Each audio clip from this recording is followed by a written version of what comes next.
करते हैं। ये क्वेश्चन देखो, एक पॉइंट चार्ज है Q is placed at point O। यहाँ पे एक पॉइंट चार्ज रखा हुआ है Q,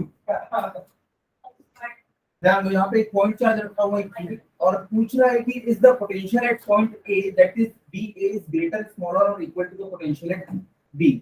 For positive, BA is greater than BB. For negative, BB is greater than BB. अगर ये चार्ज पॉजिटिव होगा तो BA will be greater than BB। हमेशा इलेक्ट्रिक फील्ड जिस डायरेक्शन में जाती है ना, जिस डायरेक्शन में जाती है, जिस डायरेक्शन पोटेंशियल डिक्रीज हो रहा होता है। हमने देखा है E = -dV/dr, मतलब नेगेटिव पोटेंशियल नेगेटिव में जाती है। तो ऑब्वियसली यहां से यहां जा रही है, मतलब यहां से यहां पोटेंशियल ड्रॉप हो रहा है, तो VA is greater than VB। और अगर ये उल्टा होता है, यहाँ पे नेगेटिव चार्ज होता तो point A point B, electric field इस तरफ आ रही होती, तो यहाँ पे potential at A will be less than potential at B। Magnitude के वाइज साइन के साथ, यहाँ पे -20 होगा, यहाँ पे -10 होगा, तो कौन बड़ा है कौन छोटा है? -10 बड़ा है, -20 छोटा है। ये साइन तो इस तरीके से होगा, ठीक है। ये वाला क्वेश्चन था।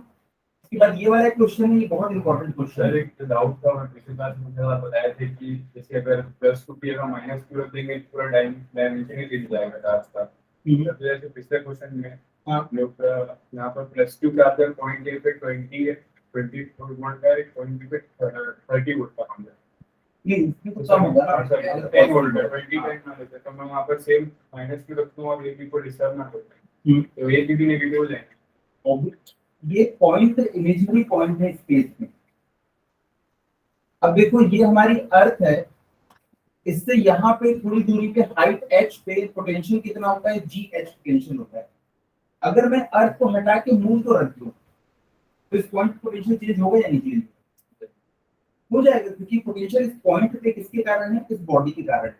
वैसे इस पॉइंट पे पोटेंशियल किसके कारण है? उसके कारण। पोटेंशियल कितना है? KQ/R, ये पोटेंशियल होता है। तो पोटेंशियल किस पे डिपेंड कर रहा है? उस पे।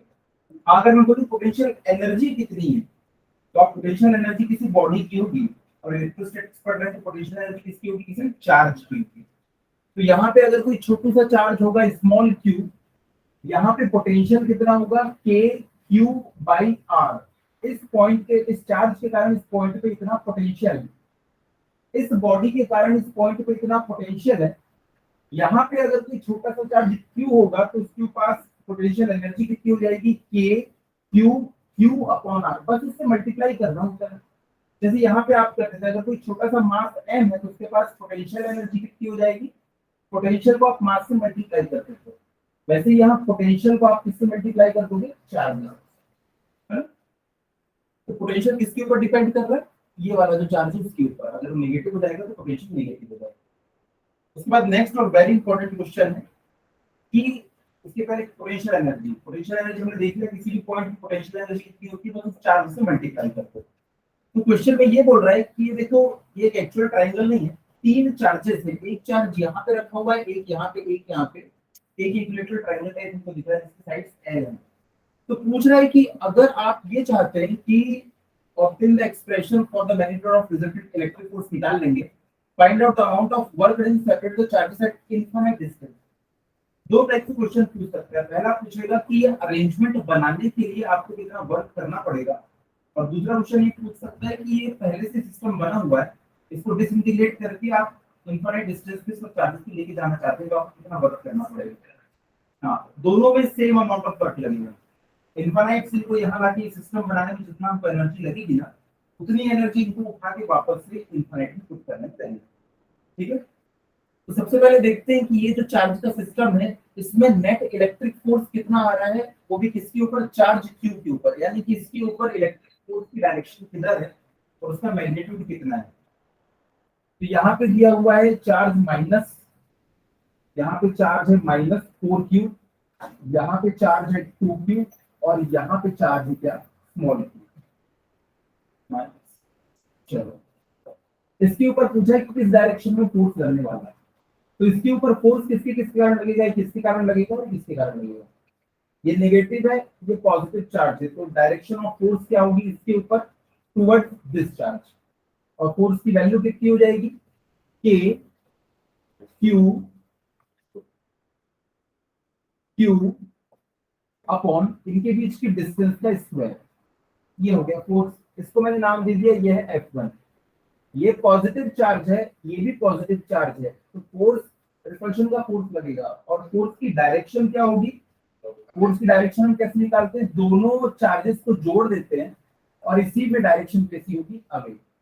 यहाँ पे भी देखो, दोनों चार्जेस को मैंने जोड़ दिया, इसका जो लाइन ऑफ एक्शन होगा ना, उसी के अराउंड फोर्स होगा। तो इसमें फोर्स की डायरेक्शन इस तरफ हो जाएगी। F2 कितना हो जाएगा? K 2Q Q upon L का स्क्वायर। तो F1 उधर, F2 इधर। इस डायरेक्शन में लग रहा है हमारा F1 और इस डायरेक्शन में लग रहा है हमारा F2। इन दोनों के बीच में एंगल कितना होगा? 120 डिग्री। एक ट्राइंगल कितने का होता है? 180 डिग्री का होता है, 180 डिग्री का, 180 डिग्री का। तो ये जो आउटर वाला एंगल होता है वो इंटीरियर दोनों एंगल का समेशन होता है। या ऐसा देखो, ये एक लाइन है, लाइन कितने की होगी? 180 डिग्री की होनी चाहिए। इसमें से इसको माइनस करना है, इतना हटा देना है। ये कितना होगा? 180 माइनस 20। ये एंगल कितना आ जाएगा? 120 डिग्री। तो ये एंगल इनके बीच में बन रहा है 120 डिग्री। तो रिजल्टेंट फोर्स कितना हो जाएगा? वेक्टर सम आपको पता है, F1 का स्क्वायर प्लस F2 का square plus 2F1 F2 cos 120 degree. cos 120 कितना हो जाएगा? cos 90 प्लस 30 ना, यानी माइनस 1/2, माइनस 1/2।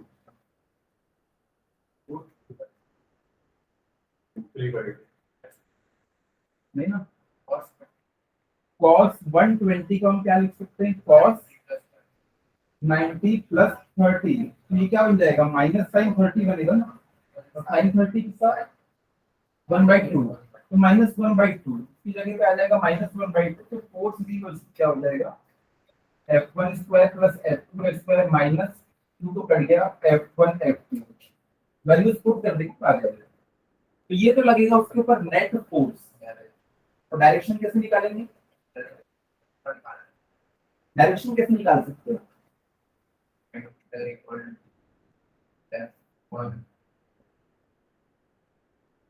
रिजल्टेंट की डायरेक्शन कैसे निकालेंगे? सर जहाँ पर ज्यादा चार्ज उस साइड है, उस साइड तो आएगा ही, हमको भी पता है, पर कितना एंगल आएगा वो कैसे निकालेंगे? फॉर्मूला लगेगा इसके लिए। फॉर्मूला क्या था उसके लिए हमारा? हाँ, वो एंगल किसी एक के साथ में निकलता था। तो माइनस 40 वाले से ले लेते, F1 से ले लेते हैं। हाँ, ऊपर में साइन और नीचे कॉस के साथ में कुछ एंगल आता है, इधर में भी एडिशन के साथ कुछ होता है। मैं देख के इसको बता दूं। हाँ बताओ। जैसे F1 का ले लेते हैं, F1 के साथ वो एंगल नहीं रहेगा। चलो, आप F1 के साथ में एंगल बता रहे हो, हाँ, तो कितना लेंगे हम लोग? 10 alpha equal F2 sin theta. हाँ, F2 sin theta F1 plus F2 cos। हाँ, F1 plus F2 cos theta. कुछ भी साइन कॉस और प्लस इधर कुछ रहता है, इतनी बस याद। तो चलो, ये वाला फॉर्मूला हम लोग लगा लेंगे। मतलब इनका कहने का मतलब है कि अगर ये यहाँ कहीं आ रहा है तो ये एंगल अगर अल्फा है और पूरा कितना था? थीटा था। पूरा एंगल थीटा था, 120 पुट कर देंगे तो F1 के साथ वो कितना एंगल बना रहे हैं। तो इसकी हेल्प से हम लोग ये निकाल लेंगे कि इसके ऊपर रिजल्टेंट फोर्स कितना है इस डायरेक्शन में। अब मेन चीज निकालना है इनको, क्या? कि सिस्टम को डिसइंटीग्रेट करना है आपको। मतलब सारे चार्जेस को उठा के इनफाइनाइट पे रख देना है, तो आपको कितना बर्डन करना पड़ेगा। इसका एक ही मतलब है कि जितनी इनके पास पोटेंशियल एनर्जी है ना, उस पोटेंशियल एनर्जी को आपको जीरो कर देना। तो बात ये उठती है कि इनके पास पोटेंशियल एनर्जी कितनी है। तो पोटेंशियल एनर्जी निकालते हैं हम लोग। एक क्वेश्चन बताऊंगा, फिर 50 सिस्टम भी आ जाएंगे, 50 चार्जेस तो आपको बन जाएगा। तो चलो, इस सिस्टम को बनाने में कितनी एनर्जी लगी होगी, उतनी इसको डिस्ट्रॉय करने में लगेगी। तो ना, 3 चार्जेस थे इनफाइनाइट पे रखे हुए, एक था Q, एक था +2Q और एक था -4Q। मैं चाहता हूं कि ये सिस्टम में यहाँ पे बन जाए, वो इनफाइनाइट पे रखा हुआ है। अभी उसमें -4Q को उठा के यहाँ पे लेके आऊंगा, यहाँ पे -4Q को। यहाँ कोई है क्या उसको रोकने वाला? कोई भी नहीं। इसको किसी के पोटेंशियल के अगेंस्ट काम नहीं करना पड़ा है। तो इसको यहाँ पे उठा के रखने के लिए हमको कितना वर्क करना पड़ा? 0। तो मैंने पहली जो स्टेप की ना, उसमें वर्क कितना करना पड़ा मुझे? 0। दूसरी स्टेप, मैं चाहता हूँ 2Q को उठा के मैं यहाँ पे रख दूं, 2q को उठा के मैं यहाँ पे रख दूं इस जगह पे, इस जगह पे इस चार्ज के कारण पहले पोटेंशियल कितना था, KQ बाई R, यानी कि K minus 4Q divided by L, देखिए डिस्टेंस L। इस चार्ज के कारण इस पॉइंट पे पोटेंशियल कितना था, KQ बाई R। तो इस पॉइंट पे पोटेंशियल एनर्जी कितनी हो जाएगी, KQ अपॉन R। तो K minus 4Q into 2Q upon L। ये पहले चार्ज को उठा के लाने के लिए इतना मुझको वर्क करना पड़ेगा। अब दूसरा W3, यानी कि मैं तीसरे चार्ज को उठा के यहाँ पे लाके रख रहा हूँ प्लस Q को। इस पॉइंट पे इसके कारण पोटेंशियल कितना था, K minus 4Q upon L। तो इस पॉइंट पे इसकी पोटेंशियल एनर्जी कितनी हो जाएगी, मल्टीप्लाइड बाई Q। लेकिन इस पॉइंट पे इसके कारण भी कुछ पोटेंशियल था, वो पोटेंशियल कितना था, K Q by R, K 2Q upon L। तो इस पॉइंट के पास पोटेंशियल एनर्जी कैसे निकालेंगे, Q से मल्टीप्लाई करके। तो टोटल पोटेंशियल कितना उस पॉइंट पे कितना है, पोटेंशियल एनर्जी कितनी, K minus 4Q into Q upon L plus K 2Q Q upon L। ये टोटल वर्क डन हमको करना पड़ा, इतना ही वर्क डन हमको इनको सेपरेट करने में करना पड़ेगा। तो टोटल वर्क डन के लिए आप क्या करोगे, तीनों को ऐड कर दोगे और आपका आंसर आ जाएगा।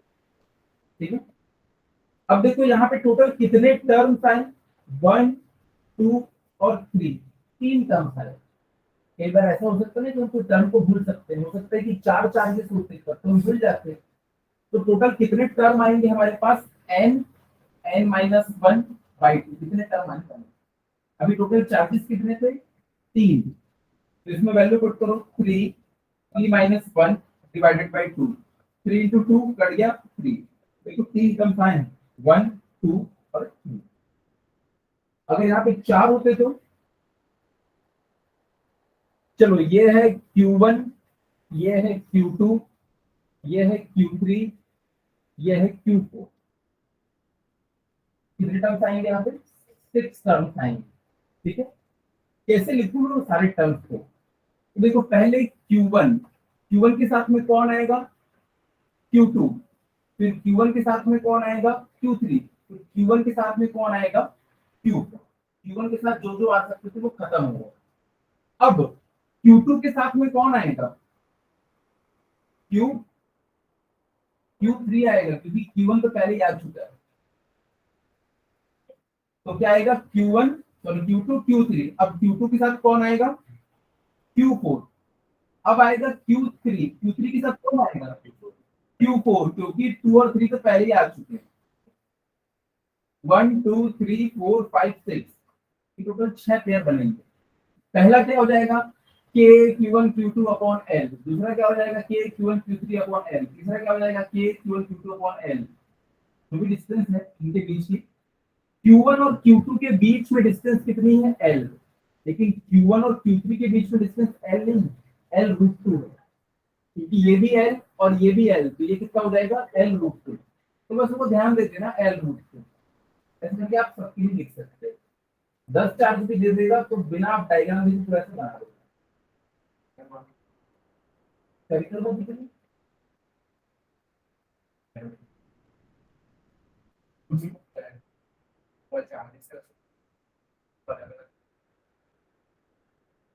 पूरे के पूरे चार्जेस को, अच्छा पूरे के पूरे अर्थ को उठा के आप इन्फिनिट पे लेके जा रहे हैं, सेपरेट में ब्रेक कर देंगे जैसे इसका करते हैं। आप पूरे के पूरे मास को डिसइंटीग्रेट कर देंगे। चार्जेस लिख सकते हैं, इस पे नहीं आएगा, क्योंकि चार्ज कहाँ पे रहता है, हमेशा सरफेस पे रहता है। और स्फेरिकल बॉडी की सरफेस की और इस पे थोड़ा डिसइंटीग्रेट करते हैं। हाँ, उतना डिटेल में डीप में नहीं पूछते कुछ हो। ठीक है, तो इसके कारण आप निकाल सकते हो, चाहे 4 बॉडी पूछ ले, चाहे 5 पेंटागन हेक्सागन कुछ बन जाए तो निकाल सकते हो। तो इसके बाद हमारा मोस्ट कॉम्पिटिटिव टॉपिक पढ़ते हैं हम लोग, क्या, कैपेसिटर। कैपेसिटर ये एक ऐसी डिवाइस होती है जो अपने अंदर एनर्जी को स्टोर करके रखती है, और एनर्जी को किस फॉर्म में स्टोर करके रखती है, चार्ज के फॉर्म में। हमारे कैपेसिटर में चार्ज स्टोर होता है, और हमारी बैटरी में भी क्या स्टोर होता है, चार्ज स्टोर होता है। तो दोनों में क्या डिफरेंस है, कैपेसिटर के अंदर भी चार्जेस स्टोर होते हैं, बैटरी के अंदर भी चार्जेस स्टोर होते हैं। एक बार बैटरी में बचा तो जाती है। बैटरी समझ जाओ, आपके घर के ऊपर टंकी लगी है ना, उसके साथ एक छोटू सा नल लगा हुआ है, तो बैटरी है, तो एक कांस्टेंट रेट से अपना चार्ज को डिस्चार्ज करती रहेगी, देते रहेगी।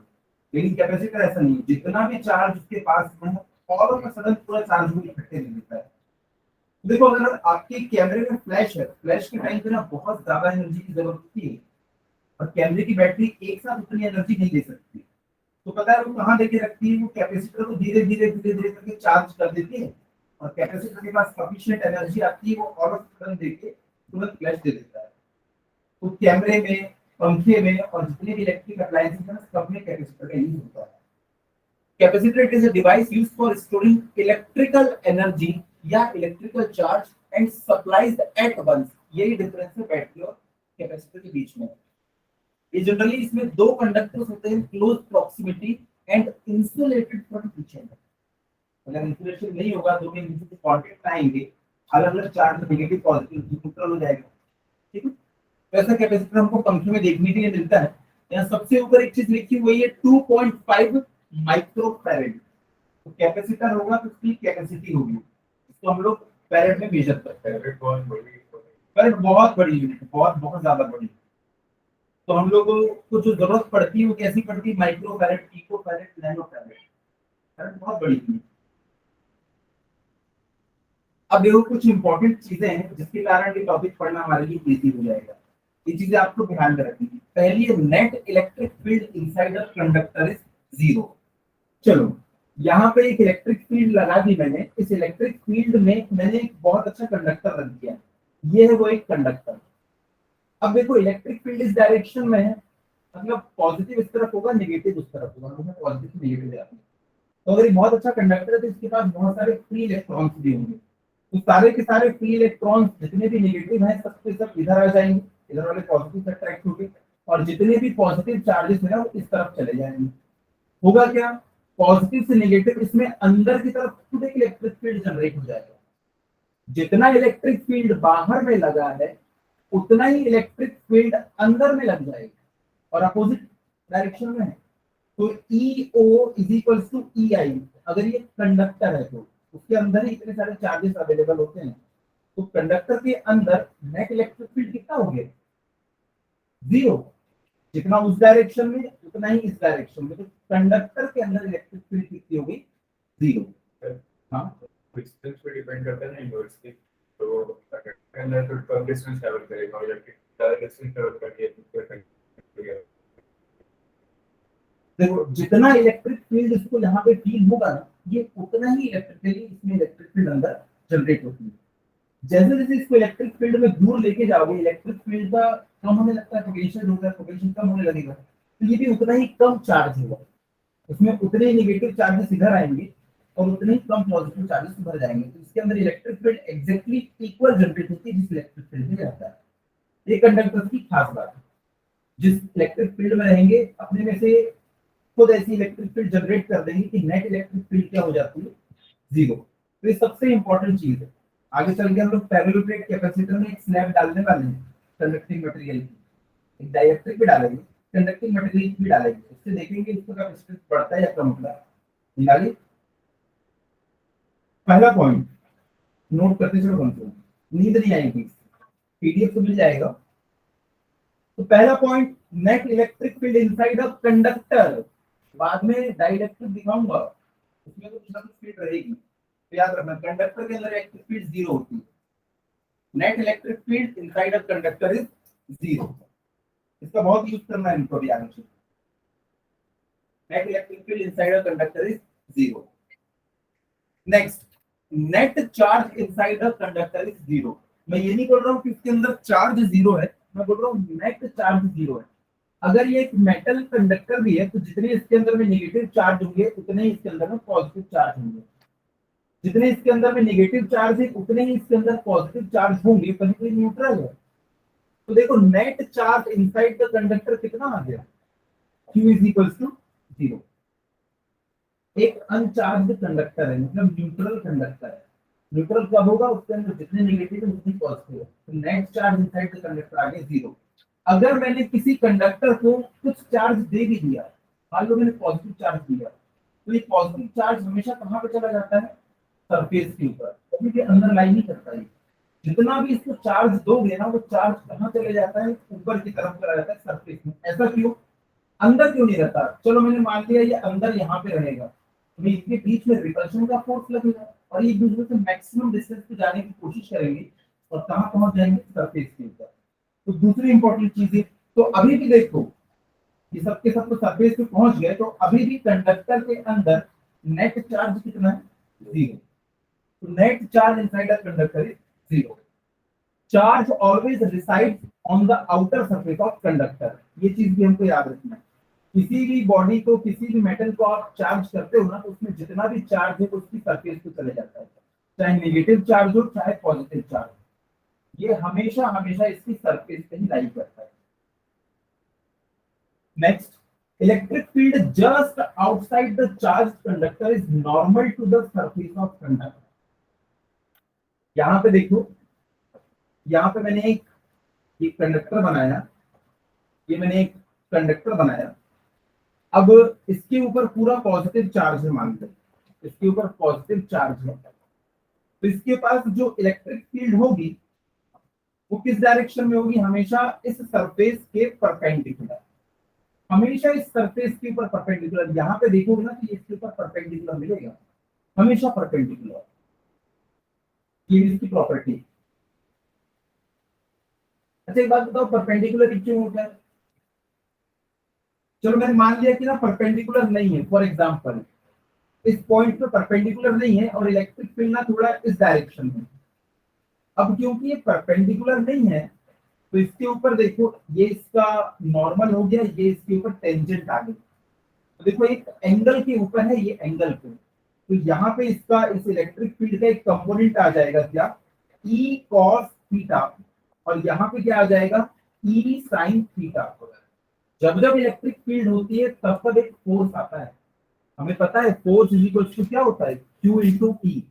तो यहाँ पे जो भी बेचारा एक चार्ज होगा, सरफेस पे पूरे चार्ज है, यहाँ पे जो भी बेचारा एक पॉजिटिव चार्ज होगा उसके ऊपर नेट इलेक्ट्रिक फील्ड है इस डायरेक्शन, इस डायरेक्शन में मूव करने लगेगा। अब तो जो ये एक मेटेलिक कंडक्टर है, इसमें इलेक्ट्रिक फील्ड जो है एक एंगल पे निकल रही थी, चार्ज अंदर घूमने लगा, चार्ज की घूमने से करंट बन जाता है, इस पेन को पकड़ते ही करंट बन गया। पॉसिबल है क्या? नहीं, चार्ज अंदर मूव नहीं करेगा, ये पूरा का पूरा एक ही पोटेंशियल पे होता है, मूव करेंगे। इसका मतलब क्या होगा, ये हमेशा परपेंडिकुलर होगा, हमेशा परपेंडिकुलर। तो ये वाला जो चीज है ऐसा पॉसिबल ही नहीं है, ऐसा हो ही नहीं सकता, हमेशा कैसे होगा, परपेंडिकुलर। ये देखो परपेंडिकुलर बनाने, इलेक्ट्रिक फील्ड हमेशा परपेंडिकुलर होती है किसी भी सरफेस, चाहे वो बाहर निकल रही हो चाहे वो अंदर आ रही हो। तो चौथा मोस्ट इंपोर्टेंट पॉइंट हमने देख लिया। उसके बाद नेक्स्ट है इलेक्ट्रिक शील्डिंग। अच्छा, सरफेस पे इलेक्ट्रिक फील्ड की वैल्यू कितनी होती है? At the surface, at surface, ये भी लिख लो, at surface magnitude, at surface magnitude of electric field, of electric field, E is equals to sigma upon epsilon naught, sigma upon epsilon naught। ज्यादा derivation वगैरह की थी हमने। अगर एक खाली एक ही तो शीट है ये ऐसी, तो इसके कारण इलेक्ट्रिक फील्ड यहाँ पे कितनी आई थी, E is equals to sigma upon 2 epsilon naught। पर कोई एक ऐसी बॉडी है, ये कोई बॉडी है, ये पूरा पॉजिटिवली चार्ज है बॉडी, तो इसके कारण इस डिस्टेंस पे इलेक्ट्रिक फील्ड कितनी हो जाती है, sigma upon epsilon not, sigma upon epsilon not. ऐसा क्यों हुआ था? लेकिन ऐसा इसलिए हुआ था, इस पॉइंट पे हमें अगर इलेक्ट्रिक फील्ड हमें निकालना है तो हम क्या करेंगे, इस पॉइंट पे एक गॉसियन सरफेस लेंगे, ऐसी गॉसियन सरफेस, और हम चले गए यहाँ पे, हम चले गए यहाँ पे, क्योंकि जो चार्ज होता है वो हमेशा कैसा होना चाहिए, जो भी हमने गॉसियन सरफेस ली उसके बीचों बीच होना चाहिए, हमेशा बीचों बीच। इसलिए हमने जितना इधर लिया था उतना ही इधर लिया था। अब ये पतली सी कोई शीट है, तो इसमें इलेक्ट्रिक फील्ड इधर भी निकल रही होगी और इधर भी निकल रही होगी, तो वो इस सरफेस से भी क्रॉस हो रही है और इस सरफेस से भी क्रॉस हो रही है, तो टोटल सरफेसेस कितनी हो गई, 2 सरफेसेस हो गई। तो हमने गॉस लॉ लगाया था वहां पे, E ds is equals to Q upon epsilon naught वाला। टोटल कितनी सरफेस थी यहाँ पे, 2 सरफेस जिससे पास हो रहा था। तो हम लोग यहाँ पे लिख दिया था E इंटू 2 इंटू dA लिख देता हूँ, is equal to charge, charge Q upon epsilon naught. हमें एक चीज पता है, charge density is equal to क्या था, Q upon area, Q upon area. तो यहाँ पे Q इज इक्वल टू क्या हो जाएगा, सिग्मा इंटू ए, सिग्मा इंटू ए। यहाँ पे हमारा क्या है, dA, तो मैंने यहाँ पे लिख दिया sigma into dA upon epsilon not. दोनों साइड से dA कट गया और E इज इक्वल टू क्या मिल गया था, सिग्मा अपॉन 2 एप्सिलॉन नॉट। लेकिन इस केस में वैसा नहीं, यहाँ पे आपने इसको एक गॉसियन सरफेस बनाई, इधर आप अंदर चले गए, अंदर कभी भी नहीं जाती इलेक्ट्रिक फील्ड, हमेशा आउटसाइड ही जाती है इलेक्ट्रिक फील्ड किसी भी सरफेस से आउटसाइड। ऐसा क्यों, क्योंकि ये पॉजिटिव सरफेस है, चार्ज हमेशा कैसे होते हैं, बाहर की तरफ होते हैं, तो इलेक्ट्रिक फील्ड कैसे निकलेगी, हमेशा बाहर की तरफ। अंदर में कोई इलेक्ट्रिक फील्ड जा नहीं रही, तो एरिया कितना हो जाएगा, सिर्फ एक ही एरिया होगा जिससे इलेक्ट्रिक फील्ड बाहर निकल रही है। तो यहाँ कोई 2 आया ही नहीं, तो यहाँ पे क्या मिलेगा हमको, सिग्मा अपॉन एप्सिलॉन नॉट। आपको सिर्फ इतना याद रखना है कि कोई भी क्लोज मेटेलिक कंटेनर है, कोई भी बॉडी है, उसकी सरफेस पे इलेक्ट्रिक फील्ड कितनी आ जाएगी, sigma upon epsilon not, sigma upon epsilon not derive करके मैंने बता दिया है। Electric field sigma upon epsilon not. Next, electric shielding, the electric field inside cavity of conductor is always zero. आप समझ जाओ कि कार में ट्रेवल कर रहे हो, कार के ऊपर अगर बिजली गिरेगी तो आप सेफ हो या नहीं, आप सेफ हो, क्योंकि यहाँ पे इलेक्ट्रिक शील्डिंग का हमको फायदा मिलता है। चार्ज हमेशा सरफेस पे ही रहना चाहता है, सरफेस पे ही रहना चाहेगा तो अंदर कुछ आएगा नहीं और हम अंदर सेफ रहेंगे। तो अगर कोई एक मेटल की मैंने बॉडी ली, इसके अंदर में कोई एक कैविटी है, तो पता है यहाँ पे इलेक्ट्रिक फील्ड कितनी होगी, जीरो। भले बाहर कुछ भी हो इलेक्ट्रिक फील्ड, बाहर इलेक्ट्रिक फील्ड कुछ भी हो, लेकिन अंदर कैविटी में कोई इलेक्ट्रिक फील्ड नहीं होती है, कोई इलेक्ट्रिक फील्ड है। अगर आपको पूछे कार में आप सेफ है या नहीं, हाँ बिल्कुल आप सेफ। हाँ 5 मिनट बंद रखना पड़ेगा, नहीं अंदर में पूरा तो अंदर वो रहता है, कपड़ा वपड़ा रहता है। अगर कुछ मेटल होगा तो फिर दिक्कत है, तब अंदर तो आवाज के ट्रांसमिशन करेगा 5 को नहीं। अगर कांच खुला भी है तो कोई दिक्कत नहीं, लेकिन मान लो छत में कई बार कुछ पुरानी गाड़ियां होती हैं जिसमें ऊपर लोहा ही होता है, तो चार्ज अंदर से कैसे बाहर निकल जाएगा पूरी सरफेस में, है। पुराने सब जमाने की जो सुमो आती थी, उसमें देखना अभी भी कार में ऊपर में कपड़ा लगा है, उसमें कपड़ा भी नहीं लगा है, कांच भी खुला है, चार्ज की आएगी। ठीक है, नेक्स्ट है हमारा हीरो कैपेसिटेंस और कैपेसिटी। अब भैया आप बाल्टी भी खरीदने जाते हो तो उसकी कैपेसिटी देखते हो, वॉशिंग मशीन, फ्रिज, कोई भी चीज की कैपेसिटी होती है, वैसे ही कैपेसिटी की कैपेसिटी होती है। लेकिन किस चीज की कैपेसिटी, चार्ज को होल्ड करने की कैपेसिटी। अब चार्ज को होल्ड करने की कैपेसिटी क्यों, चार्ज को होल्ड करने की कैपेसिटी क्यों, मान लो ये मेटल का स्फीयर है, यहाँ पे बहुत सारे पॉजिटिव चार्जेस रखे हुए, बहुत सारे पॉजिटिव चार्जेस रखे हुए, बहुत सारे पॉजिटिव चार्जेस। मैं पहले वाले पॉजिटिव चार्जेस को यहाँ पे लाऊंगा तो ये मेटालिक स्फीयर में कोई रेजिस्ट नहीं करेगा, बड़े आराम से इसके ऊपर एक पॉजिटिव चार्ज आ जाएगा। लेकिन जैसे मैं दूसरा पॉजिटिव चार्ज यहाँ लेके आऊंगा तो ये पहले से पॉजिटिवली चार्ज है और तुम पॉजिटिव को लेके आ रहे हो तो उसको रिपेल करेगा। मतलब इसके पास एक एबिलिटी आ गई है रिपेल करने की, इसकी एबिलिटी को हम क्या कहते हैं, पोटेंशियल है। अब इसके पास पोटेंशियल है उसको रिपेल करने का। लेकिन जैसे तुमने मैनेज करके दूसरा पॉजिटिव चार्ज भी यहाँ पे रख दिया है, अब इसका पोटेंशियल बढ़ गया, अभी और ज्यादा अच्छे से रिपेल कर पाएगा। तो जैसे जैसे इसके ऊपर आप चार्ज डालते जाते हो ना, वैसे वैसे उसका पोटेंशियल भी बढ़ते चला जा रहा है, बढ़ता चला जा रहा है, बढ़ता चला जा रहा है। एक ऐसा टाइम आएगा कि उसके बाद इसके ऊपर इतने मैक्सिमम तुमने चार्जेस रख दिए हैं, इतने मैक्सिमम चार्जेस रख दिए हैं कि अब तुम इसके ऊपर कोई नया चार्ज डाल नहीं पा रहे, या अगर तुमने नया चार्ज डाल दिया तो आसपास की जो एयर है ना वही कंडक्ट, इतना ज्यादा पोटेंशियल है कि आसपास की एयर से ये कंडक्ट होकर चार्ज बाहर निकल चलेगा। तो मैक्सिमम चार्ज जो ये होल्ड कर सकता है ना, वही क्या हो जाएगा, कैपेसिटी हो जाएगा। तो भाई कैपेसिटी, आप लोगों ने एक फॉर्मूला देखा था, आप लोगों ने एक फॉर्मूला देखा था, फॉर्मूला क्या था,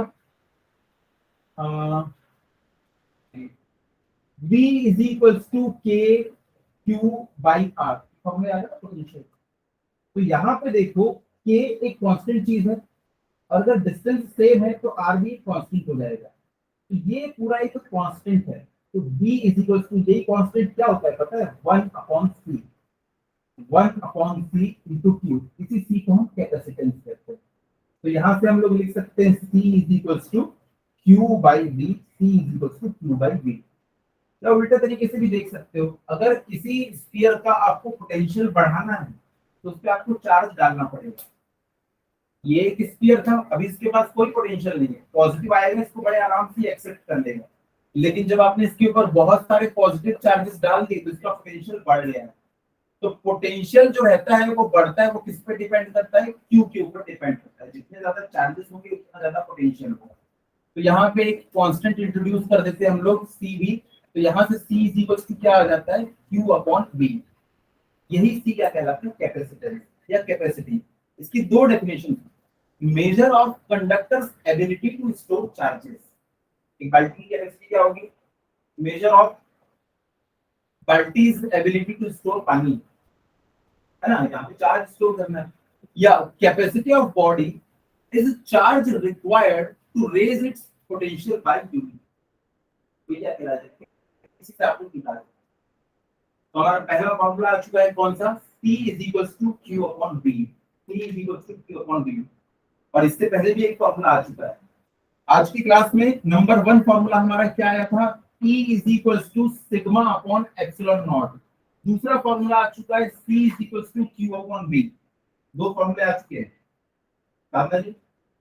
पहला formula E is equal to sigma upon epsilon naught, दूसरा formula T is equals to Q upon V। दोनों फॉर्मूले याद हो चुके हैं। चलो next, capacitance of spherical capacitor. Capacitance of spherical capacitor K is equals to Q by R। सारा का सारा चार्ज जो होता है ना वो R डिस्टेंस पे होता है सेंटर से। तो यहां से देखो K is equals to, sorry, V is equals to K Q by R। V is equals to K Q by R। तो यहां से मैं क्या लिख सकता हूं, मुझको चाहिए Q बाई V, क्योंकि यही पोटेंशियल सॉरी कैपेसिटेंस होता है। तो इसको इधर ले आऊंगा तो ये इधर चला जाएगा और नीचे आ जाएगा K। Q बाई V क्या होता है, कैपेसिटेंस। अब देखो फॉर्मूला लिखा है R बाई K। K क्या होता है, 1/4 पाई एप्सिलॉन नॉट। तो मैं इसको क्या लिख सकता हूँ, ऊपर 4 पाई एप्सिलॉन नॉट R। तो एक स्फेरिकल कैपेसिटर का कैपेसिटेंस कितना होता है, 4 pi epsilon not R, 4 pi epsilon not R। तो अगर ये हमारी अर्थ है, अर्थ की रेडियस कितनी है, 6400 into 10 to the power 3 metre. अगर अर्थ को आप एक कैपेसिटर मान लो, स्फेरिकल कैपेसिटर, तो इसकी कैपेसिटी कितनी हो जाएगी, C is equals to 4 pi epsilon naught into earth की रेडियस। इसकी जगह पे मैं क्या लिख दूं, सर लेकिन ये तो फिर कोई भी बॉडी के लिए है, सारा का सारा चार्ज होता है सेम डिस्टेंस पे होना चाहिए। कोई भी बॉडी पे सेंटर से सारा चार्ज सेम डिस्टेंस तो नहीं होगा, सिर्फ सर्कल में। हाँ सिर्फ स्फेरिकल में होगा। अर्थ के लिए इसकी जगह पे मैं क्या लिख सकता हूँ, 1/9 into 10 to the power 9, क्योंकि ये क्या है 1/k इंटू अर्थ की रेडियस रखेंगे कितनी, 6400 into 10 to the power 3। ऊपर में देखो 3 4 5 और नीचे भी तो 9 है। हाँ तो C इज इक्वल टू, मतलब ये समझ जाओ बहुत छोटी सी वैल्यू आने वाली है ना, तो वो मिली करंट माइक्रो करंट में आती है। तो जो पूरी पूरी अर्थ पूरी कैपेसिटर बना दोगे तो माइक्रो मिली करंट में आपको कुछ आंसर मिलेगा। एग्जैक्टली कितना है वो देख लेना सॉल्व करके, पर नीचे 10 टू द पावर 9 है और ऊपर 10 टू द पावर 5। हाँ तो ऐसी कुछ आएगा, बहुत छोटी सी वैल्यू, मतलब समझ जाओ फैरेड कितनी बड़ी यूनिट है। तो अर्थ की कैपेसिटी माइक्रो फैरेड में आ रही है 7.1 into 10 to the power 7.1। हाँ 7.11 कुछ आता है, 7.11 9 से 7.11 हो जाएगा। और 10 टू द पावर नीचे 9 है और ऊपर में 5 है, कितना आ जाएगा -4। तो इसको हम लोग लिख सकते हैं 711 माइक्रो फैरेड, ये उसका कैपेसिटी। उसके बाद है sharing of charges. Sharing of charges, sharing of charges ये हमारा एक मेटेलिक स्फीयर है, ये दूसरा मेटेलिक स्फीयर है, इस पे चार्ज था Q1 और इसका पोटेंशियल था V1। ये हमारा एक मेटेलिक स्फीयर है, इसके ऊपर चार्ज था Q2 और इसका पोटेंशियल था V2। जैसे आप दो डिफरेंट डिफरेंट टेम्परेचर की बॉडी को कांटेक्ट में रखते हैं, उनका टेम्परेचर सेम हो जाता है। दो different different level of water को रखते हैं तो उनका वाटर लेवल सेम हो जाता है। वैसे ही जब दो डिफरेंट डिफरेंट पोटेंशियल वाले आप बॉडीज को साथ में रखोगे ना तो पोटेंशियल सेम हो जाता है। हमको करंट क्यों लगता है? जैसे हम हाई पोटेंशियल को छूते हैं, पोटेंशियल हमारे अंदर आ जाता है। तो अब जैसे मैं इनको एक वायर से जोड़ दूंगा, मैं जैसे इनको एक वायर से जोड़ दूंगा, एक वायर से मैंने इसको जोड़ दिया, तो चार्जेस का आदान प्रदान हो जाएगा। इसके ऊपर जो चार्जेस हो जाएंगे वो हो जाएंगे Q1 डैश, और इसके ऊपर जो चार्जेस हो जाएंगे वो हो जाएंगे Q2 डैश। इसके ऊपर जो पोटेंशियल होगा वो होगा V, और इसके ऊपर भी जो पोटेंशियल होगा वो कितना होगा V। जैसे टेम्परेचर अलग अलग, टेम्परेचर सेम होता है, इसमें पोटेंशियल सेम होता है, ठीक है। लेकिन कैपेसिटी में कोई फर्क पड़ेगा क्या? देखो अभी थोड़ी देर पहले हम लोगों ने पढ़ा है क्या, C is equals to Q by V, C is equals to Q by V। तो कैपेसिटी क्या Q और V पे डिपेंड करती है? नहीं। भले हमको दिख रहा है C is equals to Q by V, लेकिन ना तो ये चार्ज पे डिपेंड करती है ना तो ये वॉल्यूम पे। ऐसा कैसे? जैसे डेंसिटी क्या होता है, मास पर यूनिट वॉल्यूम। पानी का मास चाहे थोड़ा लो चाहे बड़ा लो, पानी की डेंसिटी कभी चेंज होती है क्या? नहीं।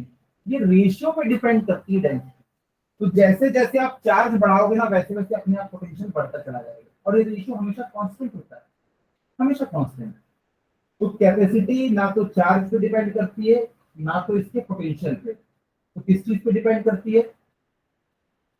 आपकी बॉडी के शेप, साइज पे, और वहां पे आपने किस मीडियम में रखा है इसके ऊपर डिपेंड करती है। देखेंगे अभी हम लोग आगे चल के। तो पहली चीज capacitance is equal to Q by V, लेकिन ना तो Q पे डिपेंड करता है ना तो V पे, इसके रेशियो पे डिपेंड करता है, रेशियो पे। तो देखो यहाँ पे इसकी जो कैपेसिटी थी वो थी C1, इसकी जो कैपेसिटी थी वो थी C2। क्या कैपेसिटी चेंज हो जाएगी? पोटेंशियल या चार्ज इधर उधर होगा तो नहीं। पता है कि पोटेंशियल इसका चेंज हो गया ना, V1 से V, तो Q1 से Q1 डैश ऐसा हो गया कि इनका रेशियो भी ना सेम है। क्योंकि भाई कैपेसिटी को आप चेंज नहीं कर सकते, कैपेसिटी को आप चेंज नहीं कर सकते। एक बाल्टी है, उसमें पानी भरोगे तो भी 10 लीटर आएगा, पेट्रोल भरोगे तो भी 10 लीटर आएगा, कैपेसिटी चेंज नहीं होती। तो यहाँ पे देखो टोटल चार्ज कितना था, Q is equals to Q1 plus Q2, यही था इसका charge. Q is equals to Q1 plus Q2, और अभी भी चार्ज कितना हो जाएगा, Q1 dash plus Q2 dash. ये दो इक्वेशन आपको निकालना है इसका फाइनल पोटेंशियल, फाइनल पोटेंशियल। तो देखो इसको मैं लिख सकता हूँ ना, Q1 plus Q2 is equals to Q1 dash plus Q2 dash. Charge भले इधर सुधर गया पर टोटल चार्ज तो सेम ना। और फॉर्मूला आपको पता है, C is equals to Q by V, C is equals to Q by V, तो Q क्या हो जाएगा, CV। तो इसको मैं लिख सकता हूँ C1 V1 प्लस इसको लिख सकता हूँ C2 V2 is equals to, इसको क्या लिख दूंगा मैं, C1V प्लस C2V। तो यहाँ से V को कॉमन निकाल लो, C1V1 plus C2V2 upon C1 plus C2, क्या आ जाएगा आपको फाइनल पोटेंशियल।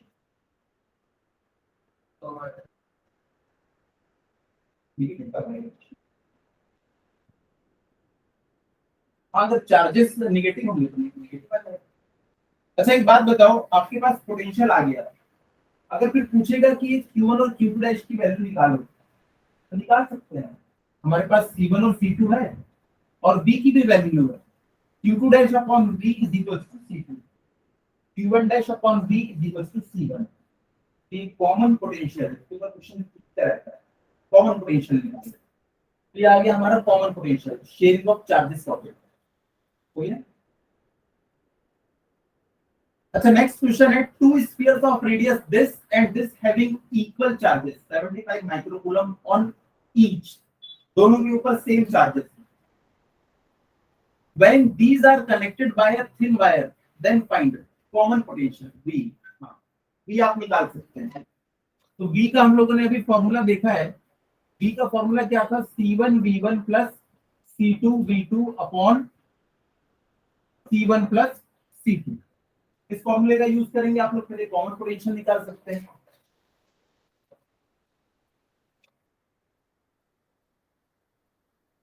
सॉल्व कर लेना इसको घर में, फॉर्मूला बेस्ड क्वेश्चन।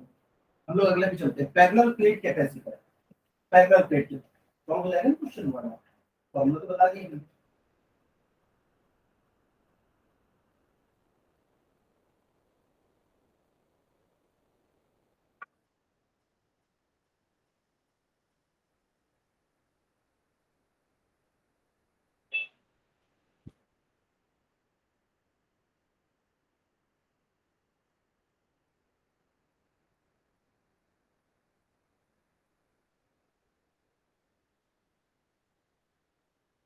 ये पीडीएफ शेयर हो जाएगा प्लीज।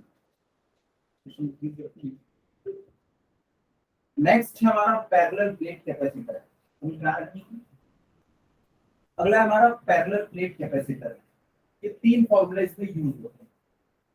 तो पहला फॉर्मूला हम लोग देखते हैं, अभी इलेक्ट्रिक फील्ड का हमने फॉर्मूला देखा ही था, E is equals to sigma upon epsilon naught. उसके बाद बच्चे एक और चीज जानते हैं, E is equals to minus dV upon dr। Minus dV upon dr। V क्या था, पोटेंशियल डिफरेंस, और R क्या था, दोनों चार्जेस के बीच के distance.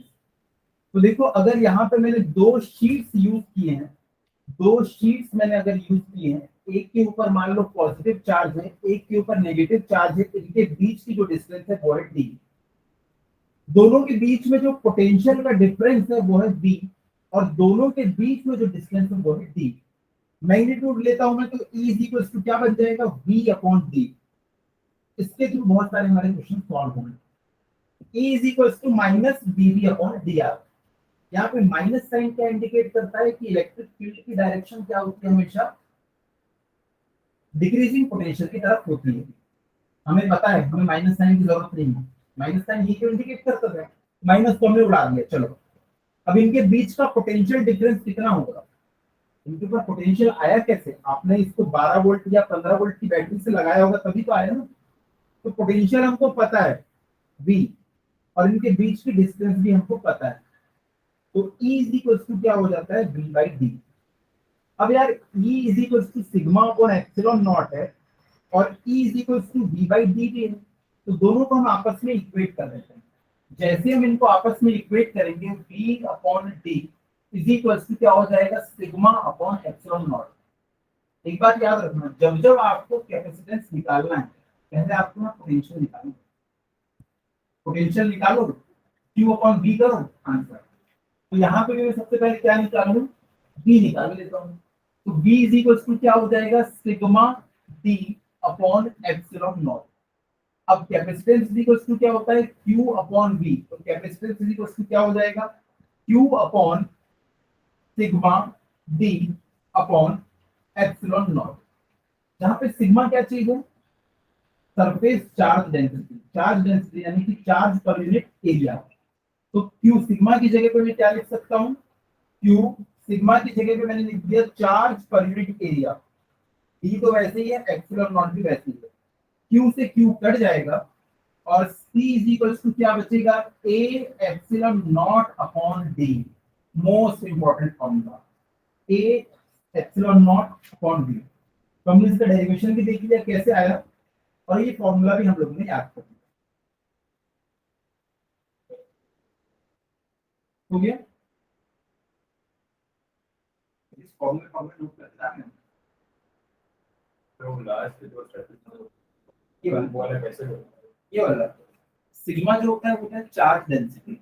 Sigma is charge density, surface charge, surface मतलब एरिया। तो चार्ज पर यूनिट एरिया यही होता है। जैसे हमने देखा था ना, लैम्डा क्या था, linear charge density, charge per unit length. वैसे सिग्मा क्या था, चार्ज पर यूनिट एरिया। इसको रखा मैंने, Q से Q कट गया, कट कितने थे, C equal to epsilon by D बच गया। जो मैं स्टार्टिंग में कह रहा था, कैपेसिटेंस जो है वो ना तो Q पे डिपेंड करता है ना तो V पे, तो किस पे डिपेंड कर रहा है, देखो A एप्सिलॉन और D पे, शेप पे, साइज पे, और किस मटेरियल में आपका कैपेसिटर रखा हुआ है। एप्सिलॉन नॉट क्या होता है, परमिटिविटी ऑफ द मीडियम। तो इन्हीं तीन चीजों पे डिपेंड करता है, A एप्सिलॉन और D, शेप, साइज और तो वो उसकी खुद के मटेरियल पे डिपेंड नहीं करता। नहीं, खुद की मटेरियल नहीं, उसके ऊपर चार्ज कितना है बस उससे फर्क पड़ता है। आप हमेशा मेटेलिक प्लेट से तो बनाओगे, जितना चार्ज उसको दे दीजिए बस उतना चार्ज है। चलो नेक्स्ट है conducting slab in parallel plate capacitor. अब आपने क्या किया, अब देखो मेन जो हमारा खेल है वो किस चीज का है, आप क्या चाहते हो, आपकी कैपेसिटी ज्यादा हो या कम हो? ज्यादा से ज्यादा होनी चाहिए। लेकिन क्यों आप उसकी कैपेसिटी ज्यादा नहीं रख पा रहे हो, इस फॉर्मूले से आपको पता चलेगा। C is equals to Q by B. थोड़ा सा चार्ज देने तो उसका पोटेंशियल इतना बढ़ जाता है कि आप उसमें नया चार्ज ऐड नहीं कर पाए। इतना अच्छा हो कि आप उसका पोटेंशियल कम कर पाओ। तो पूरा खेल इसी चीज का है कि हम उसका पोटेंशियल कैसे कम कर सकते हैं। तो देखो यहाँ पे क्या किया हमने, ये हमारे पास में पहले एक कंडक्टर रखा हुआ था, इस कंडक्टर को मैंने पॉजिटिव चार्ज दे दिया। ये देखो इसको मैंने पॉजिटिव चार्ज दे दिया। जैसे ही इसको पॉजिटिव चार्ज दिया, थोड़ी देर के बाद इसमें नया चार्ज जा ही नहीं रहा था, क्योंकि इसका पोटेंशियल इतना सफिशिएंट हो गया है कि ये नए चार्ज को एक्सेप्ट नहीं कर रहा है। तो मैंने बोला यार इसके पास इतना सारा पोटेंशियल हो गया है, चलो एक काम करता हूँ, मैं कुछ इसके पास एक और मेटेलिक प्लेट को ले आता हूँ। जैसे ही मैं एक और मेटेलिक स्लैब इसके पास लेके आया तो चार्जिंग बाय इंडक्शन हो जाएगा। ये वाली प्लेट पॉजिटिवली चार्ज है, तो ये वाली प्लेट के जितने निगेटिव वाले होंगे ना सब इधर को आ जाएंगे, और जितने पॉजिटिव वाले होंगे वो अपने आप इस तरफ चले जाएंगे। चार्जिंग बाय इंडक्शन हो गया ये। यहाँ पे कुछ समझ में है? अब आप देखो इस प्लेट का जो पोटेंशियल था, मान लो पहले वो 10 वोल्ट था, लेकिन नेगेटिव है, नेगेटिव से थोड़ी डिस्टेंस पे रखा हुआ है, तो इसके कारण इसका नेगेटिव पोटेंशियल यहाँ पे होगा। तो नेट पोटेंशियल अभी डिस्टेंस पे है, तो उसका नेगेटिव पोटेंशियल यहाँ पे मान लो कितना है, 8 वोल्ट। अब पोटेंशियल कितना हो गया इसके पास, 2 वोल्ट। बल्ले बल्ले मजा आ गया। अब इसके ऊपर आप नए चार्जेस और डाल सकते हैं। लेकिन जैसे नेगेटिव चार्जेस ने अपनी प्रेजेंस दिखाई थी, एक पॉजिटिव चार्ज भी अपनी प्रेजेंस दिखाते हैं। भले हम दूर है तो क्या हुआ, हमारा भी +4 और ले लो, पॉजिटिव है तो पॉजिटिव देते हैं। तो जो हमने 10 - 8 2 सोचा था यार, इसके कारण और 4 आ गया, 6 है यहाँ तो। कभी किसी को ख्याल आया, एक काम करो ना सर, इस पॉजिटिव के कारण ये पॉजिटिव तो दूर भागने की कोशिश कर रहे हैं, तो इसको ग्राउंड कर दो, सारे पॉजिटिव नीचे चले जाएंगे, ये हमको मिलेगा ही नहीं। शानदार, 2 वोल्ट में काम चलाएगा। तो इसीलिए आपको एक पॉजिटिव और एक नेगेटिव प्लेट दिखती है। तो ये नेगेटिव प्लेट का काम क्या है, इसका ना पोटेंशियल कम कर देना, तो दैट इसके ऊपर और चार्जेस हम लोग डालना। क्या यहाँ पे क्लियर है? तो अर्थिंग जहाँ पर चार्ज की जरूरत नहीं वहाँ पर भी अर्थिंग क्यों करते हैं चार्जेस की? समझ जरूरत नहीं है सर। जैसे अगर हम लोग बिल्डिंग में रह रहे हैं वहाँ पर अर्थिंग के लिए सिस्टम बनाते हैं। हाँ, अर्थिंग के लिए हम लोग इसलिए सिस्टम बनाते हैं कि हमारी जो बॉडी है ना ये ज्यादा रेजिस्टेंस का काम करती है। लेकिन अगर आपने अर्थिंग दे दी तो अर्थिंग में आप क्या करते हैं, नीचे एक बड़ी सी कॉपर प्लेट लगाते हैं, वो बहुत कम रेजिस्टेंस ऑफर करती है। तो अगर किसी मान लो इस बोर्ड पे, मेटेलिक बोर्ड, इस पे करंट फ्लो कर रहा है, अगर आपने एक वायर यहाँ से जमीन पे दे दिया है तो ना इलेक्ट्रिसिटी वहां जाएगी, तो ज्यादा रेजिस्टेंस नहीं है, तो मुझसे फ्लो होके नहीं जाएगा, इसीलिए उसमें अर्थिंग दी जाती है। तो ये अर्थिंग हम लोग हमेशा नहीं देंगे, हम लोग क्या करेंगे, बैटरी से कनेक्ट कर देंगे। बैटरी का एक पॉजिटिव टर्मिनल है, नेगेटिव, जो पॉजिटिव होगा तो दोनों वहां नेगेटिव में चला जाएगा। बस फीलिंग को समझो अभी कि क्यों मैंने वहां पे नेगेटिव प्लेट को इंट्रोड्यूस किया। लेकिन ना इसके बाद भी मेरा मन नहीं करा, मैं बोला कि अभी भी ये जो 2 वोल्ट का पोटेंशियल है, कैसे भी करके इसको और कम किया जा सकता है, करना है और कम करना है, डेली इंप्रूवमेंट करना है। तो अब मैं बताने वाला हूँ एक तरकीब कि अगर हम इसके बीच में एक कंडक्टिंग स्लैब को गुजर दें तो क्या होगा, क्यों फील्ड नहीं रहेगी भाई, ये पॉजिटिव है इससे फील्ड निकलेगी, ये नेगेटिव है इसमें फील्ड आएगी। अब एक बात बताओ, आसमान में अकेला ही एक पॉजिटिव क्यू चार्ज है, इसमें इलेक्ट्रिक फील्ड नहीं है, निकल रही है, ये देखो हर जगह निकल रही है। आसमान में अकेला एक नेगेटिव चार्ज है, क्या इसके पास इलेक्ट्रिक फील्ड नहीं है, इस पे आ रही है, भले यहाँ कोई भी कंडक्टिंग मटेरियल हो चाहे कुछ भी ना हो। तो वैसे ही इसमें भी होगा, अभी देखते जाओ।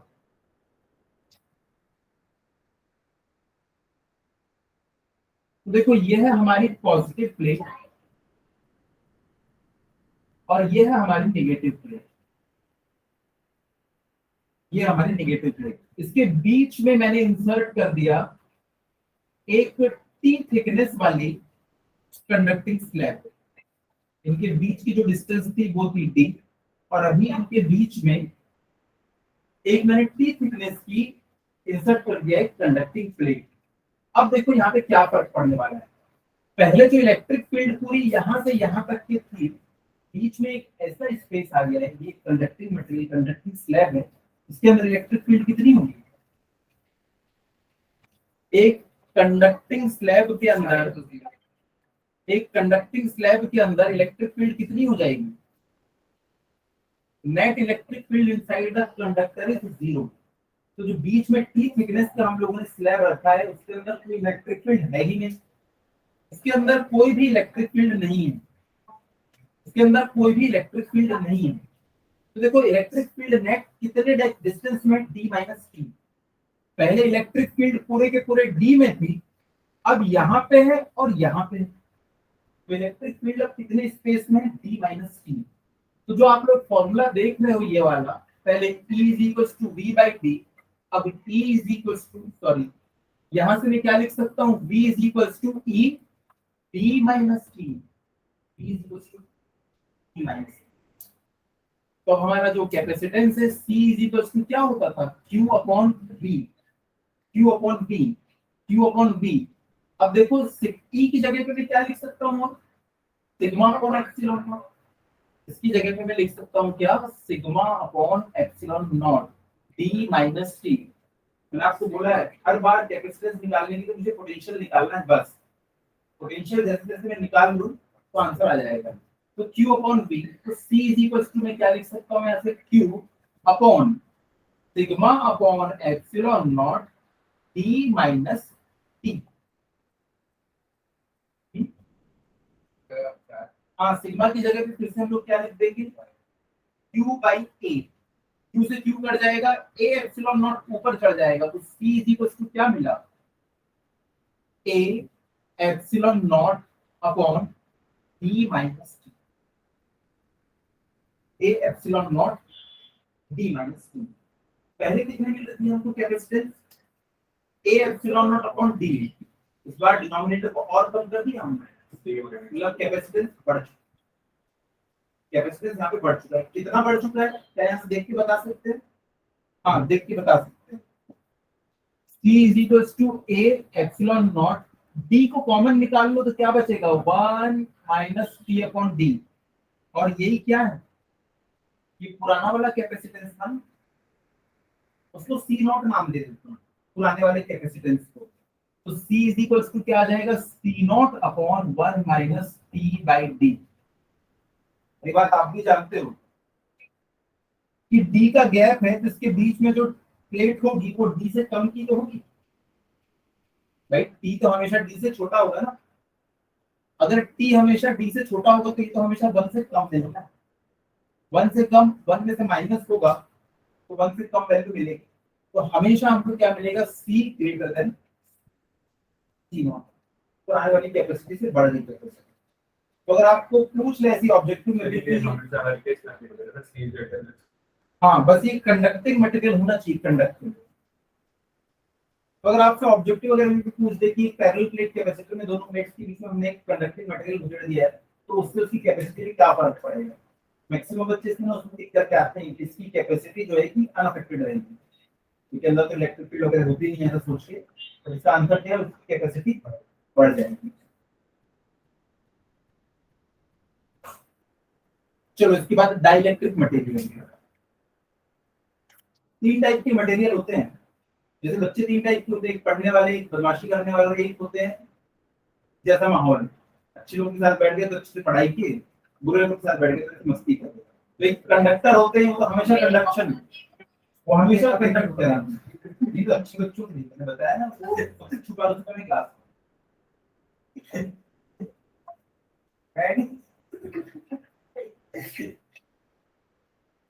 So you are physics पढ़ती हूँ, वो भी फिजिक्स पढ़ी तो सोचो तो कौन सा टॉपिक?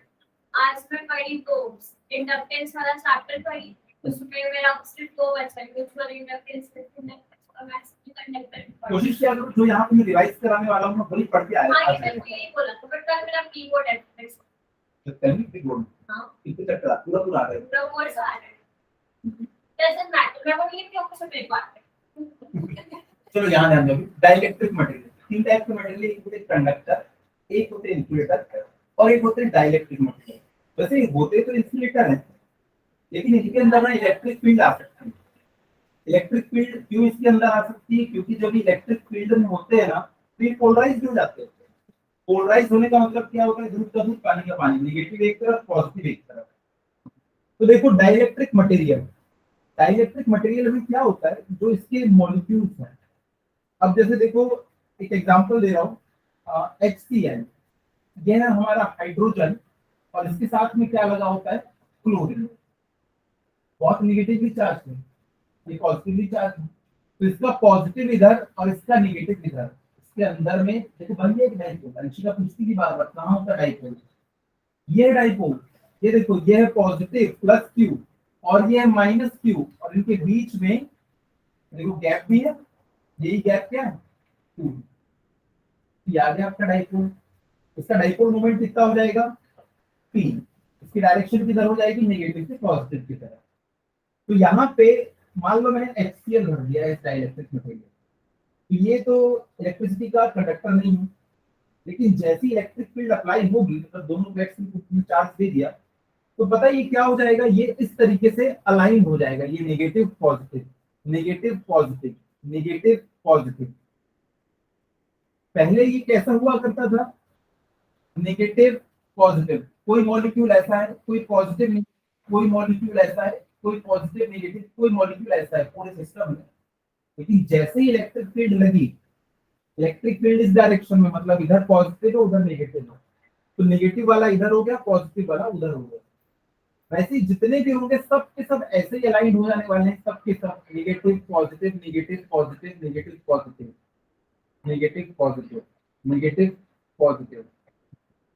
अगर आप लोग यहाँ पे ध्यान से देखो तो इसकी एक्सट्रीम राइट वाली जो सरफेस है वो पूरी पॉजिटिवली चार्ज है और जो एक्सट्रीमली राइट वाली सरफेस है वो नेगेटिवली चार्ज है। और बीच में ये वाला जो इलाका है उसमें जितने पॉजिटिव चार्ज हैं उतने ही नेगेटिव चार्ज हैं। तो देख लो 1 2 1 2, तो देखो ये वाली नेगेटिव, ये वाली पॉजिटिव, बीच में कैसे न्यूट्रल है माहौल। तो आपने जो इलेक्ट्रिक फील्ड लगाई थी इस डायरेक्शन में आपने स्टार्टिंग में इलेक्ट्रिक फील्ड लगा के रखी थी, ये इलेक्ट्रिक फील्ड थी E0। ये खुद ब खुद इसके अंदर जो डाइपोल मोमेंट था उसके कारण ये ऐसा अलाइन हो गया और इसने खुद की एक इलेक्ट्रिक फील्ड जनरेट कर लिया जिसको हम कहते हैं EP। लेकिन एक कंडक्टर जितना अच्छा तो है, तो ये जो EP होती है ना वो E0 से हमेशा कम होती है, तो इसके अंदर कुछ ना कुछ इलेक्ट्रिक फील्ड तो होगी और इलेक्ट्रिक फील्ड जो होगी वो E0 से कम होगी। तो इसके पास नेट इलेक्ट्रिक फील्ड कितनी आ जाएगी? Net electric field E is equal to E0 minus EP। अब जितने भी मटेरियल होते हैं डाइलेक्ट्रिक मटेरियल, उनकी एक डाइलेक्ट्रिक कांस्टेंट होता है। डाइलेक्ट्रिक कांस्टेंट का नाम हम पहले भी सुन चुके हैं पहले चैप्टर में, epsilon not m upon epsilon not. ये क्या होता है? Dielectric constant. एयर था उसके लिए परमिटिविटी होती है एप्सिलॉन नॉट और मटेरियल की क्या होती है? EM। ये भी होता है कि force in vacuum to the force in medium, just opposite. और बैठा हुआ बच्चा जानता है F इज इक्वल टू क्या होता है? Q into E। जैसा फोर्स के साथ होगा वैसे ही इलेक्ट्रिक फील्ड के साथ होगा। इसको हम लोग क्या लिख सकते हैं? Electric field in free space to the electric field in medium. मैंने वहां EP लिख दिया है मीडियम में, तो EP लिख देता हूँ, क्या लिख दिया है समझ जाओ, मटेरियल है वहां पे। तो K is equal to E0 upon EP। तो यहां से मैं क्या लिख सकता हूँ? E0 is equal to EP, E0 is equal to K into EP। मतलब जैसे चाहे वैसे उसको मॉडिफाई कर सकते हो। तो यहाँ पे हम लोगों ने एक मटेरियल को इंसर्ट कर दिया है, उसके कारण जो नेट इलेक्ट्रिक फील्ड बन रही है वो कितनी बन रही है, E naught minus EP, E naught minus EP. अब फिर से हमको पोटेंशियल निकालना है, क्योंकि आप मुझको क्या निकालना है, यहाँ पे फिर से कैपेसिटेंस निकालना है। कैपेसिटेंस निकालने के लिए मैं क्या निकालता हूँ, पोटेंशियल। क्यू से डिवाइड कर देता हूँ, मेरा आंसर आ जाता है। तो चलो यहाँ पे जो मैं पोटेंशियल निकालता हूँ, तो जो पोटेंशियल आएगा मेरा पोटेंशियल, आप लोग जानते हैं यहाँ पे फॉर्मूला, यहाँ पे मैंने फॉर्मूला लिख के रखा है E is equals to B upon D. तो पोटेंशियल इज इक्वल्स टू क्या हो जाएगा, E into D, E into D, E into D. चलो अब देखो, तो यहाँ पे potential E naught, E naught, यहाँ पे देखो ये प्लेट थी मेरी पॉजिटिव वाली प्लेट, और यहाँ पे जो मेरी प्लेट थी वो निगेटिव वाली प्लेट थी। इनके बीच की जो डिस्टेंस थी वो d थी, और इसकी थिकनेस जो है वो स्मॉल t। तो जो ई नॉट फील्ड है वो या तो यहाँ है या तो यहाँ है। तो टोटल कितने रीजन में है वो, d माइनस टी रीजन में, d माइनस टी। तो ई नॉट कितने रीजन में, d minus T minus EP, EP ये कितने रीजन में, ये तो टी रीजन में। तो इसकी जगह पे मैं क्या लिख सकता हूँ, टी। तो नेट पोटेंशियल कितना आ गया मेरे पास, E naught D minus T minus EP into T. और ईपी की जगह पे मैं क्या लिख सकता हूँ, E naught by T, E naught by T लिख सकते हैं। इसको मैं नेक्स्ट पेज में करूँ, लिख लो इसको, ये इंपॉर्टेंट डेरिवेशन लिखा हुआ है, इसको ले लूंगा मैं। ठीक है, तो v इज इक्वल टू क्या आ गया, E naught D minus T minus EP. तो इसको नेक्स्ट पेज में चलते हैं, नेक्स्ट पेज में। तो यहां से हमारा कैपेसिटेंस, कैपेसिटेंस ये पहले इसी को लिख लेते हैं। v इज इक्वल टू कितना आ गया हमारा, E naught D minus T minus E naught by K into T. यहां से v is equal to E naught को मैं कॉमन निकाल लेता हूं, तो क्या बचेगा, d minus T minus T by T, इतना बचेगा मेरे पास में। तो v is equal to E naught D minus T minus T by T. चलो, तो c इज इक्वल टू क्या हो जाएगा, ई नॉट की जगह पे मैं क्या लिख सकता हूँ फिर से, sigma upon epsilon not. E not है ना एप्सिलॉन नॉट वाला, तो इसकी जगह पे मैं क्या लिख लूं, सिग्मा अपॉन एप्सिलॉन नॉट। तो c इज इक्वल टू क्या हो जाएगा, q upon v, q upon v। तो q अपॉन सिग्मा की जगह पे मैं क्या लिख दूंगा, q अपॉन a, और नीचे epsilon not into D minus T minus T by T. तो यहां से c इज इक्वल टू क्या आ जाएगा, a एप्सिलॉन नॉट, a से a सॉरी q से q कट गया, a epsilon naught d minus T minus T by T, इतना आ गया हमारे पास। इसको मैं क्या लिख सकता हूँ, c is equal to a epsilon naught, और इसको क्या लिखा जा सकता है,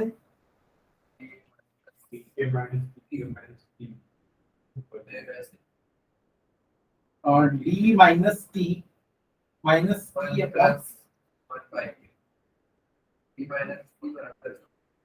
d minus T 1 plus 1 by k।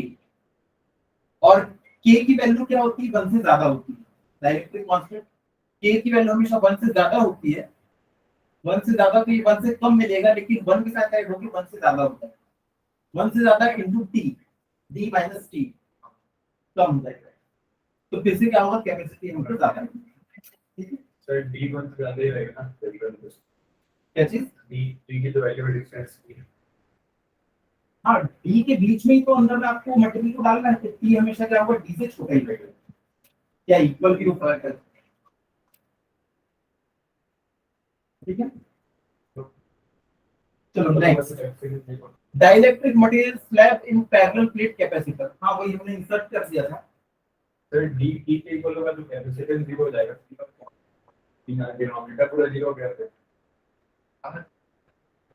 d को equal minus A minus T.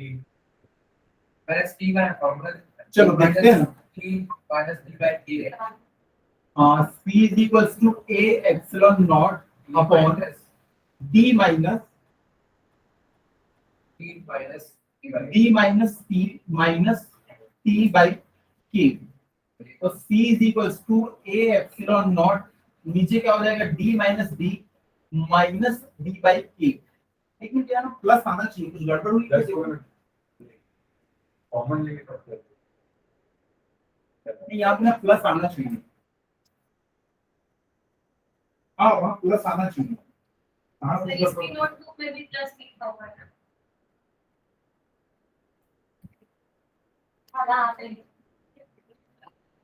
ये सब मैं लिखी है।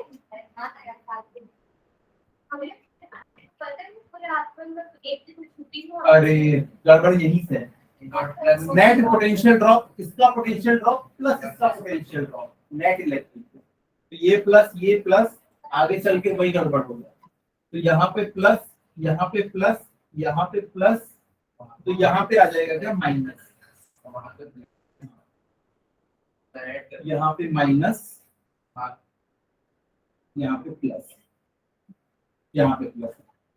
तो जो ये बोल रहे थे कि अगर T जो है मतलब पूरा ही हमने मटेरियल भर दिया, तो देखो इससे ये कट जाएगा और C इज इक्वल्स टू क्या मिलेगा हमको, A epsilon naught into K upon D। Epsilon naught into K क्या हो जाएगा, एप्सिलॉन ऑफ मटेरियल। तो C इज इक्वल्स टू क्या बचेगा, A epsilon of M upon D। तो पूरा हवा नहीं भर दिया, मटेरियल भरा है तो एप्सिलॉन M लेंगे हम। ठीक है, तो ये हमारे पास यहाँ प्लस आएगा ना, यहाँ प्लस। तो ये हमारा फॉर्मूला हो गया किसका, कैपेसिटेंस, जब उसमें डाइलेक्ट्रिक स्लैब। इसका डेरिवेशन भी पूछता है और उसके ऊपर क्वेश्चंस भी आते मल्टीपल ऐड कर देते हैं मल्टीपल ऐड कर हैं। अच्छा ये एक और स्लैब, हाँ उतना डिटेल में नहीं पूछेगा, मैक्सिमम लिमिट ये है। कॉम्बिनेशन ऑफ कैपेसिटर, देखो जल्दी खत्म करते हैं इसको। इसके हम लोग एक और class. Combination of capacitor, combination of capacitor, ये देखो ये है सीरीज। अरे ध्यान से देखो, ध्यान से। तो सबसे इंपॉर्टेंट चीज, ये पॉजिटिवली चार्ज प्लेट। पहले देखो यहाँ पे ना कोई बैटरी लगी नहीं थी, बैटरी नहीं लगी थी, यहाँ पे कोई बैटरी नहीं, यहाँ पे कोई बैटरी नहीं थी, तो इसके ऊपर कोई चार्ज भी नहीं रहा होगा। अब मैंने क्या किया, यहाँ पे एक बैटरी जोड़ दी, इसका पॉजिटिव टर्मिनल इसके साथ कनेक्ट हो गया, तो इसके पास पॉजिटिव चार्ज आ गया। तो एज अ रिजल्ट इसके सामने वाली जो प्लेट थी उसका नेगेटिव इधर आ गया और पॉजिटिव वाला कहाँ चला गया, पीछे। लेकिन उसको भागने रास्ता मिला, तो ये पॉजिटिव उठ के कहाँ चला गया, इस वाली प्लेट पहुंच गया, इस वाली प्लेट। और इसके रिजल्ट यहाँ पे नेगेटिव आ गया और जो पॉजिटिव वाले थे वो पीछे चले गए, भागने रास्ता था तो वो और आगे चले गए, यहाँ पहुंच गया। एज अ रिजल्ट यहाँ पे दो नेगेटिव सामने आए और इसके जो पॉजिटिव थे वो पीछे गए, भागने रास्ता था वो यहाँ पहुंच गए। मेन बात ये है, मैंने सिर्फ दो चार्ज को भेजा है, इसके ऊपर भी दो चार्ज आ गए, इसके ऊपर भी दो, इसके ऊपर भी दो। सीरीज में सबके पास चार्ज क्या होता है, सेम होता है। सीरीज में सबके पास चार्ज क्या होता है, सेम। डिफरेंट क्या होता है, पोटेंशियल। इसके अक्रॉस कुछ पोटेंशियल ड्रॉप, इसके अक्रॉस कुछ पोटेंशियल ड्रॉप, इसके अक्रॉस कुछ पोटेंशियल ड्रॉप।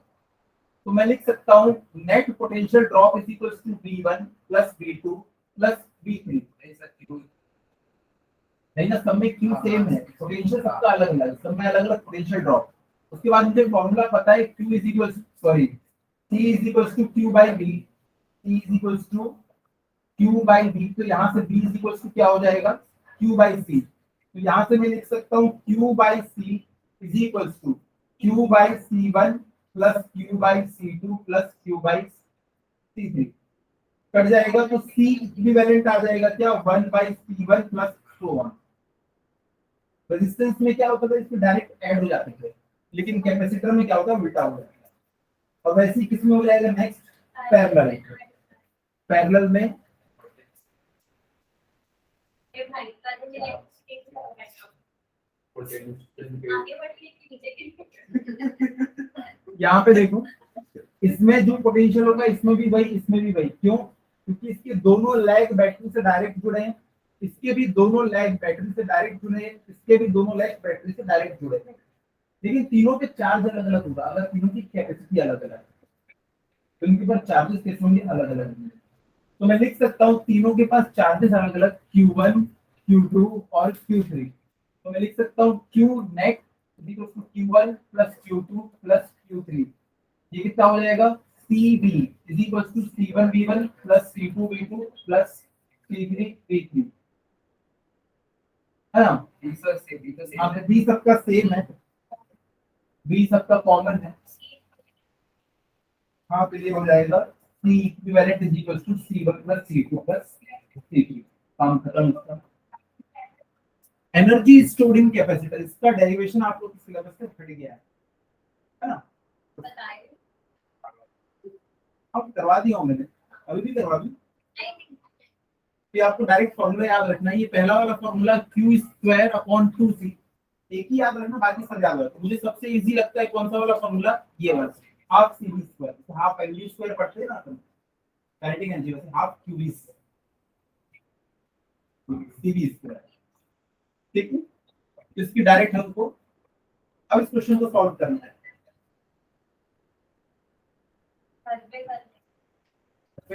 फॉर्मूला ही तो लगाना है। नहीं, क्वेश्चन तो इम्पोर्टेंट है। चलो ये सारे क्वेश्चन अटेम्प्ट करके आना। यहाँ पे दिख नहीं रहा लेकिन ये जुड़ा हुआ है, ठीक है? इनको अच्छे से अटेम्प्ट करना। हाँ, ये सारे क्वेश्चंस को अटेम्प्ट करना, और फिर कोर्स हम लोग डिस्कस कर लेंगे। ये वाले क्वेश्चन को भी बनाना। चलो नेक्स्ट क्लास में मिलते हैं, हम लोग इसको खत्म करते हैं नेक्स्ट क्लास। आप लोग के जो डाउट होंगे वो लिख के आइएगा आप लोग। जेई में वो करेंट इलेक्ट्रिसिटी का मेन विक्टर वोल्ट है।